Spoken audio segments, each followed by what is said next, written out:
And now for the third and final floor of Sagamore Hill. You ready? Alright, let's begin. The third floor. The cook's room. The large house and active family needed a large staff to support and manage them. Over the years, the household staff ranged from 4 to 9 people and included a valet, who doubled as a butler, a lady's maid, a cook, a nurse, a governess, and a variety of maids. The single female staffers were housed on the third floor, while 2 married couples shared a small farm cottage. If additional help was needed for a party or a formal dinner, Edith would hire extra serving or kitchen staff from town.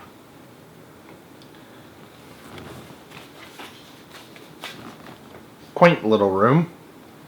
I notice it's a smaller bed, but I guess it still looks comfortable.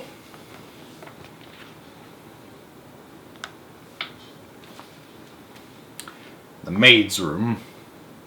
Some of the servants stayed for years and became like members of the family. Mary Ledwich, known as Mammy, had been Edith's nurse when she was a baby.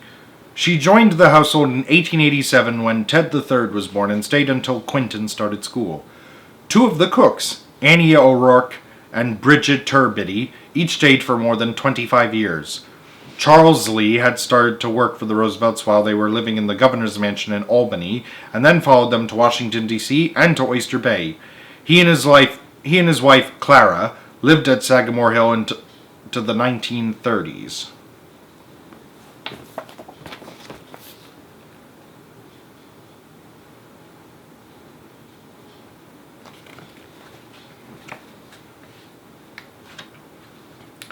Ted III's room. This room was used as a bedroom by a series of nurses and governesses throughout the 1890s. In 1902, after Quentin started school and no longer needed a governess, 14-year-old Ted III convinced his mother that, as the oldest boy, he needed a room of his own. The furnishings reflect the interest of this growing teenager: sports, hunting, photography, and books.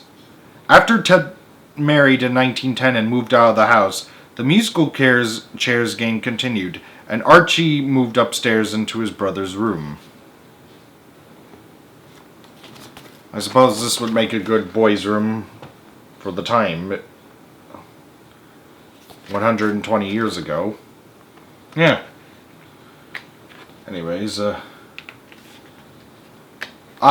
here's the last room. The gun room. Originally designed as a billiard room, this den served as a multi-function room for the Roosevelts. Dubbed the gun room by Ted III because of the hunting equipment stored here, it was also used as a playroom for the children. Often, T.R. read bedtime stories or told ghost stories to the children in front of the fireplace.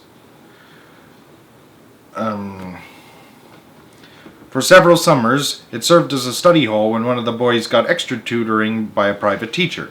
Edith Roosevelt used one of the closets to store her ball gowns. The room also provided an extra workspace for the staff hired to help T.R. write his books. T.R. did most of his writing by dictating the text to a stenographer. The desk was used by the typist who transcribed the notes. And look at that big brown bear rug, too.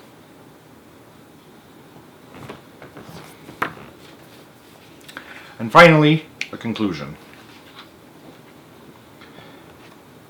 The closing.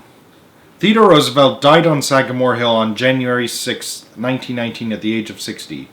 On the last day of his life, Edith caught him gazing out the window in the gate room. He turned to her and said, "I wonder if you know how much I love Sagamore Hill." Edith outlived her husband by 29 years and died at Sagamore Hill on September 30th, 1948 at the age of 87.